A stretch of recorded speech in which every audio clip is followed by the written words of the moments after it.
ഇപ്പോൾ ഓക്കെ, ആരോട് ചോദിച്ചാലും കുറച്ച് ഗ്ലൂമി ആയിട്ടിരുന്ന അല്ലെങ്കിൽ എന്തെങ്കിലും ചെറിയ സങ്കടമോ കാര്യങ്ങളോ ഒക്കെ ഉണ്ടെങ്കിൽ അവർ പറയുന്നത് അവർ ഡിപ്രഷനിലാണെന്നാണ്. ഈ ഡിപ്രഷൻ എന്നുള്ള വേർഡ് ഇപ്പം വളരെ കോമൺ ആയിട്ട് കേൾക്കുന്നുണ്ട്. പക്ഷേ നിങ്ങൾ ഈ ചെറിയ കാര്യത്തിൽ വിഷമിച്ചിരിക്കുന്നു, ഒരു 2-3 ദിവസം അല്ലെങ്കിൽ ഒരു വീക്ക് സങ്കടപ്പെട്ടിരിക്കുന്ന ആ ഒരു കാര്യമല്ല ഡിപ്രഷൻ. ഞാനിത് ക്ലിനിക്കലി അല്ല പറയുന്നത്, സൈക്കോളജിക്കലി ഒന്നുമല്ല പറയുന്നത്, ജസ്റ്റ് അറിയാൻ വേണ്ടിയിട്ട്, നിങ്ങളുടെ അറിവിന് വേണ്ടിയിട്ട് പറയുന്നതാണ്. അതൊന്നും ഡിപ്രഷൻ അല്ല. അതിന് വേണ്ടിയിട്ട് ഒരിക്കലും നിങ്ങളൊരു സൈക്യാട്രിസ്റ്റിനെ കൺസൾട്ട് ചെയ്യേണ്ട കാര്യമൊന്നുമില്ല. നിങ്ങൾ ജസ്റ്റ് മൂഡ് ഓഫ് ആണ്, അത്രയേ ഉള്ളൂ.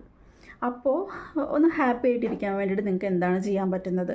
ഒന്ന് പുറത്തിറങ്ങി നടന്നാൽ, ഒറ്റയ്ക്ക് കുറച്ചൊന്ന് ട്രാവൽ ചെയ്താൽ, നല്ല കുറച്ച് എയർ ശ്വസിക്കാൻ പറ്റിയാൽ, അല്ലെങ്കിൽ നല്ലൊരു തണുത്തൊരു അറ്റ്മോസ്ഫിയറിലൊന്ന് ഇരിക്കാൻ പറ്റിയ, എ സിയിട്ട് ഇരിക്കുന്ന കാര്യമൊന്നുമല്ല പറയുന്നത്, ഒരു മരമൊക്കെ ഉള്ള നല്ലൊരു പാർക്ക്, അങ്ങനത്തെ ഒരു സ്ഥലം ഞാൻ ഉദ്ദേശിക്കുന്നത്. ഓക്കെ, അതല്ലെങ്കിൽ നിങ്ങളുടെ കയ്യിൽ ക്യാഷ് ഉണ്ടെന്നുണ്ടെങ്കിൽ ഒരു ഡ്രസ്സ് വാങ്ങിക്കുക. ഈ ഗേൾസൊക്കെ ആണെങ്കിൽ ഒന്ന് ഐബ്രോ ത്രെഡ് ചെയ്ത് നോക്ക്, അല്ലെങ്കിൽ ഒന്ന് ഫേഷ്യൽ ചെയ്യുക. മുഖമൊക്കെ ഒന്ന് നന്നാവുമ്പോൾ നമുക്ക് നമ്മളോട് തന്നെ കുറച്ചും കൂടി ഒരു ഇഷ്ടം തോന്നും. അപ്പോൾ ഓക്കെ ആകാവുന്ന മൂടേ അതുള്ളൂ. ഇല്ലെങ്കിൽ നിങ്ങൾ പോയിട്ട് നല്ല ഫുഡ് കഴിക്കുക, നിങ്ങൾക്ക് ഏറ്റവും ഇഷ്ടമുള്ള ഫുഡ് കഴിക്കുക. അതല്ലെന്നുണ്ടെങ്കിൽ പുതിയ ഫുഡ് ഐറ്റംസ് ട്രൈ ചെയ്യുക.